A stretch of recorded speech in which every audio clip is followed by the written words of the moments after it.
हर हर महादेव। बंदर कभी बीमार नहीं होता। एक पुरानी कहावत है, बंदर कभी बीमार नहीं होता। जी हाँ मित्रों, ये सच है। मगर आखिर ऐसा क्यों? जो बंदर इंसान के जैसा ही होता है, आखिर वो बीमार क्यों नहीं होता? क्या कारण है? जबकि इंसान के शरीर में बहुत बीमारियां होती हैं, क्या हम भी ऐसे बन सकते हैं जो बंदर की तरह कभी बीमार ना पड़ें? क्या हमारे शरीर को हम बंदर की तरह बना सकते हैं, जिससे कभी हमें बीमारी क्या होती है इसके बारे में पता है ना रहे? जी हाँ, ये मुमकिन है। इसके लिए आपको भी करने होंगे ये उपाय। आइए जानते हैं। अगर आपको भी आने शरीर से, अपने स्वास्थ्य से थोड़ा भी प्रेम है तो इस वीडियो को पूरा अंत तक जरूर देखें। आप बेकार की वीडियो को तो पूरा देख लेते हैं, मगर ये वीडियो आपके काम की है। इसको आपने बीच में ही छोड़ा तो हम समझेंगे आपको अपने शरीर से प्यार नहीं है। तो मित्रों, बात करें। आपने सुना होगा, किसी भी चिड़िया को डायबिटीज नहीं होती, किसी भी बंदर को हार्ट अटैक नहीं आता, कोई भी जानवर न तो आयोडीन नमक खाता है और न ब्रश करता है, फिर भी किसी को थायराइड नहीं होता और न दांत खराब होता है। बंदर शरीर संरचना में मनुष्य के सबसे नजदीक है। बस बंदर और आप में यही फर्क है कि बंदर के पूंछ है, आपके नहीं है। बाकी सब कुछ समान है। तो फिर बंदर को कभी भी heart attack, diabetes, high BP क्यों नहीं होता है? एक पुरानी कहावत है, बंदर कभी बीमार नहीं होता और यदि बीमार होगा तो जिंदा नहीं बचेगा, मर जाएगा। बंदर बीमार क्यों नहीं होता?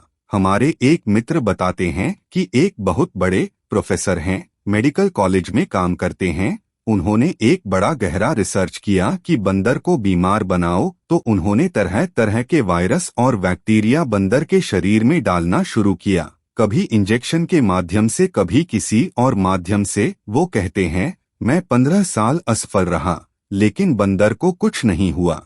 मित्र ने प्रोफेसर से कहा कि आप यह कैसे कह सकते हैं कि बंदर को कुछ नहीं हो सकता? तब उन्होंने एक दिन यह रहस्य की बात बताई, वो आपको भी बता देता हूं कि बंदर का जो RH फैक्टर है वह सबसे आदर्श है। कोई डॉक्टर जब आपका RH फैक्टर नापता है तो वह बंदर के ही RH फैक्टर से तुलना करता है। वह डॉक्टर आपको बताता नहीं, यह अलग बात है। उसका कारण यह है कि उसे कोई बीमारी आ ही नहीं सकती। उसके ब्लड में कभी कोलेस्टेरॉल नहीं बढ़ता, कभी ट्राइग्लिसराइड नहीं बढ़ती, न ही उसे कभी डायबिटीज होती है।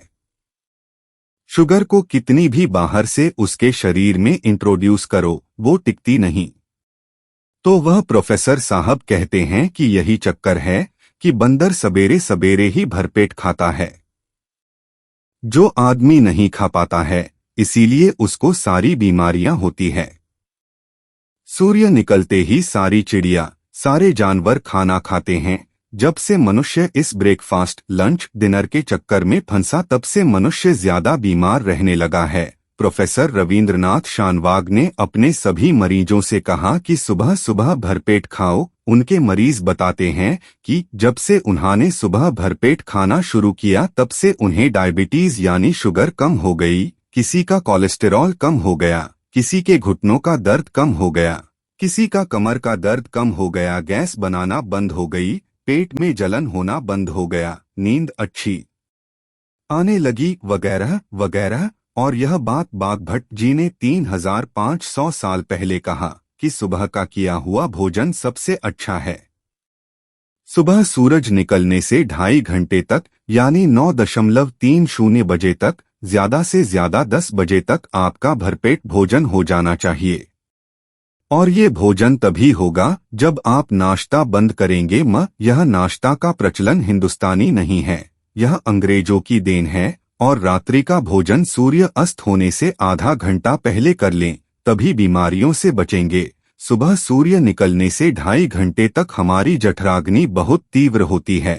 हमारी जठराग्नि का संबंध सूर्य से है। हमारी जठराग्नि सबसे अधिक तीव्र स्नान के बाद होती है। स्नान के बाद पित्त बढ़ता है, इसलिए सुबह स्नान करके भोजन कर लें तथा एक भोजन से दूसरे भोजन के बीच 4 से 8 घंटे का अंतराल रखें। बीच में कुछ न खाएं और दिन डूबने के बाद बिल्कुल न खाएं, चूंकि यह पक्षियों और जंगली जानवरों की दिनचर्या में सम्मिलित है, इसलिए वे अमूमन बीमार नहीं होते।